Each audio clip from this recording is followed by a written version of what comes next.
Hello दोस्तों, मैं हूं आपका विवेक सर और आज हम लेकर आए हैं आपके लिए नीट के लास्ट 5 ईयर के क्वेश्चंस। और हमारे चैप्टर का नाम है current electricity unit 12।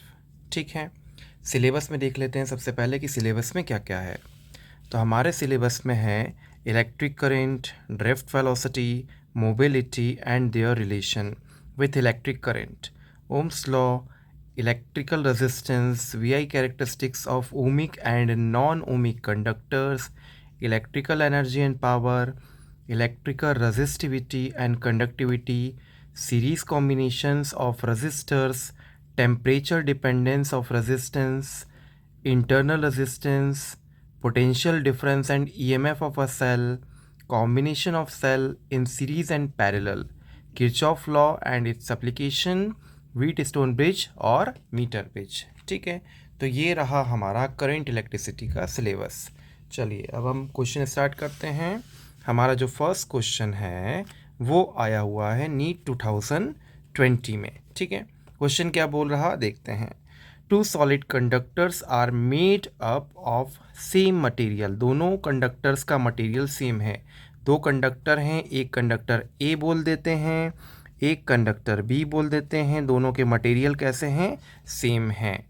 And have same length, उनका लेंथ भी कैसा है? सेम है। तो एक का लेंथ एल है तो दूसरे का भी क्या हो जाएगा? एल हो जाएगा। ठीक है ना? Okay. And the same resistance, उनके रेजिस्टेंस भी कैसे हैं? सेम है। तो सपोज करिए कि एक का रेजिस्टेंस आर है तो दूसरे का रेजिस्टेंस भी क्या हो जाएगा? आर हो जाएगा। ठीक है, ओके। क्वेश्चन क्या पूछ रहा? One of them has circular cross section area A1 and other one has square cross section area A2। एक का एरिया सर्कल है और एक का एरिया कैसा है? स्क्वायर है। ठीक है ना? उसका रेशो आई थिंक पूछ रहा है, A1/A2 का रेशो। तो भैया रेजिस्टेंस का फॉर्मूला क्या होता है? R is equal to ρL/A। ठीक है ना? इसका रेशो निकालते हैं तो R1/R2, पहले के लिए R1 बोल दिया, दूसरे के लिए R2 बोल दिया। ठीक है ना? ρL/A, L1 A1 ऐसा कर देते हैं। ठीक है ना? ρL2 A2 ऐसा कर देते हैं। ठीक है ना? यहाँ पर ρ1 कर देते हैं, यहाँ पर ρ2 कर देते हैं। अब ये सब बराबर हैं। R1 क्या है? R1 जो है वो R2 के बराबर है। ρ1 जो है वो ρ2 के बराबर है। ठीक है ना? L1 जो है वो L2 के बराबर है। ठीक है, वैल्यू पुट करते हैं तो ये क्या हो जाएगा भाई? R divided by R is equal to ρL/A1। ठीक है, अपॉन ρL/A2। R से R हो गया कैंसिल, रो से रो हो गया कैंसिल, L से L हो गया कैंसिल। तो भैया A1/A2 का जो रेशो आया वो आएगा 1:1। ठीक है, A1/A2 का रेशो कितना आया? 1:1। ठीक है, समझ में आया? चलिए, तो हमारा जो क्वेश्चन नंबर फर्स्ट है उसका करेक्ट ऑप्शन हो जाएगा option number B. Option number B is the right answer of the question number first. ठीक है, चलिए नेक्स्ट क्वेश्चन देखते हैं। Question number second. Question number second जो है वो आया हुआ है नीट 2021 में। क्वेश्चन क्या बोल रहा देखते हैं। The resistance of platinum wire at 0 degree centigrade is 2 ohm. ठीक है, ये क्या है? ओम रेजिस्टेंस है। And 6.8 ohm at 80 degree centigrade. ठीक है, तो भैया 0 डिग्री सेंटीग्रेड पे कितना रेजिस्टेंस है? 2 ओम है। और 80 डिग्री सेंटीग्रेड पे कितना रेजिस्टेंस है? 6.8 ओम है। टेम्परेचर कोफिशिएंट पूछ रहा तो इसका फॉर्मूला होता है R2 is equal to R1 bracket में 1 प्लस अल्फ़ा डेल्टा टी। ये जो अल्फ़ा है ना, यही टेम्परेचर कोफिशिएंट होता है और क्वेश्चन यही पूछ रहा। ठीक है, R2 का वैल्यू कितना है? ये सेकेंड वाला जो वैल्यू है R2 का है और जो फर्स्ट वाला वैल्यू है वो है R1 का। रख दो वैल्यू। 6.8 इज इक्वल टू हो जाएगा 2, ब्रैकेट लगाओ, 1 प्लस अल्फ़ा का वैल्यू पूछ रहा है। टेम्परेचर डिफरेंस 80 - 0, 80 माइनस 0 करोगे तो कितना आएगा 80, ठीक है। 80 माइनस 0 करोगे तो कितना आएगा 80। यहाँ से कैंसिल करो वैल्यू, 2 1 ज़ा 2, 2 3 ज़ा 8, 2 4 ज़ा 2 3 ज़ा 6, 2 4 ज़ा 8, तो कितना आ गया, ये आ गया 3.4 is equal to 1 plus 80 alpha. इसको अरेंज करके लिख देते हैं, ठीक है। अब देखो ज़रा, ये 1 है, इधर गया तो माइनस हो गया, तो 3.4 माइनस 1 कर दो, ये प्लस में है ना, उधर गया तो माइनस हो जाएगा। 80 अल्फ़ा, तो ये हो गया 3.4 में से एक गया तो कितना बचा 2.4 इज इक्वल टू 80 अल्फ़ा। तो भैया अल्फ़ा का वैल्यू कितना आ जाएगा 2.4 इन डिवाइडेड बाय 80, ठीक है। अच्छा, डेसिमल में चेंज कर देते हैं वैल्यूज़, ठीक है। वैल्यूज़ पहले कैंसिल कर देते हैं। अच्छा, ये डेसिमल हटा के नीचे ज़ीरो बढ़ा देते हैं पहले, तो थोड़ा सिंपल हो जाएगा। तो ये हो जाएगा 800। अब कैंसिल करो, 8 1 ज़ा 8, 8 से कैंसिल करो, और 8 3 ज़ा 24, ठीक है। 3 डिवाइडेड बाय 100 आ गया। अब इसको लिख दो 3 इंटू 10 पावर -2, बस हो गया हमारा आंसर, ठीक है। 3 इंटू 10 पावर -2, यही हमारा क्या हो गया, आंसर हो गया। तो देखो कौन सा ऑप्शन करेक्ट है। जो क्वेश्चन नंबर 2 है उसका करेक्ट ऑप्शन होगा ऑप्शन नंबर 1, ठीक है। समझ में आया, option number A is the right answer of the question number 2। चलिए अब नेक्स्ट क्वेश्चन देखते हैं, क्वेश्चन नंबर 3।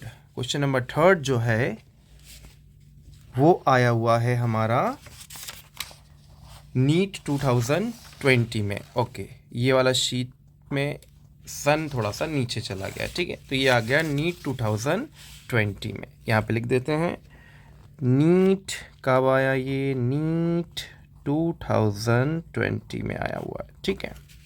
चलो, the solid which have the negative temperature coefficient of resistance R. तो ये जनरल नॉलेज बेस्ड क्वेश्चन हो गया आपका कि नेगेटिव टेम्परेचर कोफिशिएंट किसका होता है।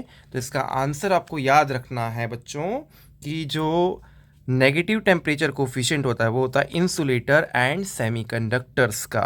तो क्वेश्चन नंबर 3 का जो करेक्ट ऑप्शन होगा that will be option number C is the right answer of the question number 3।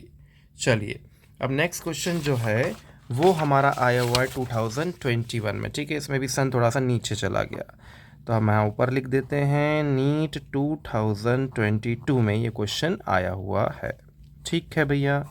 चलिए क्वेश्चन क्या बोल रहा है देखते हैं।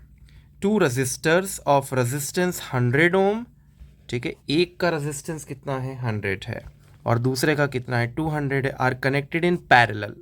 पैरेलल में कौन सी चीज़ सेम होती है, तो पैरेलल में पोटेंशियल सेम होता है, ठीक है। In an electrical circuit the ratio of the thermal energy by developed in 100 ohm to that of 200, मतलब 100 ओम की एनर्जी और 200 ओम की एनर्जी का रेशो वो पूछ रहा है। अब पैरेलल में पोटेंशियल सेम होता है तो हम एनर्जी का वो वाला फॉर्मूला कंसीडर करेंगे जिसमें एनर्जी क्या होती है, सेम होती है। तो H इज इक्वल टू होता है बच्चा V² बाय R, ठीक है, इंटू T। ये वाला फॉर्मूला हम कंसीडर करेंगे। टाइम पीरियड दोनों में सेम होगा तो टाइम पीरियड तो हटा ही देते हैं। H कौन सा 100 वाला, तो मैं यहाँ पे 100 लिख देते हैं, ठीक है ना। डिवाइडेड बाय H यहाँ पर कौन सा है 200 है तो 200 वाला लिख दो, ठीक है। V² तो कैंसिल हो जाएगा, चलो T भी लिख देते हैं, भी कैंसिल हो जाएगा। R का वैल्यू कितना है 100, ठीक है, डिवाइडेड बाय यहाँ पर फिर से V² कैंसिल हो जाएगा, T भी कैंसिल हो जाएगा। यहाँ पर R का वैल्यू कितना है 200, देखो V² T क्या हो गया, कैंसिल हो गया। ये 2 कहाँ चला जाएगा, 2 जाएगा सबसे ऊपर, तो भैया ये आ जाएगा 200 डिवाइडेड बाय 100, 0 से 0, 0 से 0 कैंसिल होकर क्या आ गया 2:1 आ गया। तो करेक्ट ऑप्शन जो होगा क्वेश्चन नंबर 4 का that will be option number B is the right answer of the question number 4, ठीक है। समझ में आया। चलिए हम नेक्स्ट क्वेश्चन देखते हैं, इसमें भी सन नीचे चला गया है। तो ये आया हुआ है बच्चा नीट 2021 में, ठीक है। ओके, क्वेश्चन क्या बोल रहा देखते हैं। The effective resistance of a parallel connection that consists of 4 wires of equal length, equal area, cross section, same material इतना है, ठीक है, ये ओम है। तो इक्विवेलेंट रेजिस्टेंस जो है, इक्विवेलेंट रेजिस्टेंस का वैल्यू कितना है, 0.25 ओम है। अगर पैरेलल कॉम्बिनेशन की बात करें तो पैरेलल कॉम्बिनेशन में फॉर्मूला होता है आर इक्विवेलेंट का R by N is equal to कितना है बच्चा, 0.25। ओके, कितने रेजिस्टेंस उसने ऐड करे, 4 रेजिस्टेंस उसने ऐड करे, तो यहाँ पर n का वैल्यू है कितना, 4, ठीक है ना। इसमें n का वैल्यू 4 रख दो, तो r by 4 is equal to 0.25। यहाँ से r का वैल्यू आ जाएगा, तो r इज इक्वल टू कितना हो गया, 0.25 मल्टीप्लाइड बाय 4, यह आ जाएगा बच्चों 1.0, मतलब 1 ले लो, 1 ओम, ठीक है। रेजिस्टेंस आ गया 1 ओम। अब क्या बोल रहा है, अब what will be the effective resistance if they are connected in series. अगर वो सीरीज में है तो इफेक्टिव रेजिस्टेंस बताना है। तो सीरीज का फॉर्मूला क्या होता है, आर इज इक्वल टू, ठीक है ना, R1 plus R2 plus R3 और प्लस R4, सब कितने के हैं, 1 1 के हैं। तो 1 प्लस 1 प्लस 1 प्लस 1 कितना आ गया, 4 ओम आ गया। तो हमारा जो करेक्ट आंसर होगा वो क्या होगा, option number D is the right answer of the question number 5। ठीक है, समझ में आया। ओके, हमारे जो कुछ शीट्स छूट गई हैं अभी वेव ऑप्टिक्स की, सॉरी वेव की और ऑसिलेशन की, ठीक है ना, वो हम जल्दी से कंप्लीट करने की कोशिश करेंगे। और कुछ शीट्स अभी बीच के चैप्टर्स की भी बची हुई हैं, तो वो भी जल्दी से जल्दी हम लाने की कोशिश करेंगे ताकि आपके एग्ज़ाम में काफ़ी आपका सपोर्ट हो सके। ठीक है, कोई भी क्वारी हो, कोई भी डाउट हो तो प्लीज़ कमेंट कर दीजिएगा, इससे हमें काफ़ी हेल्प मिलती है। ठीक है, चलिए आज के लिए इतना ही, थैंक यू।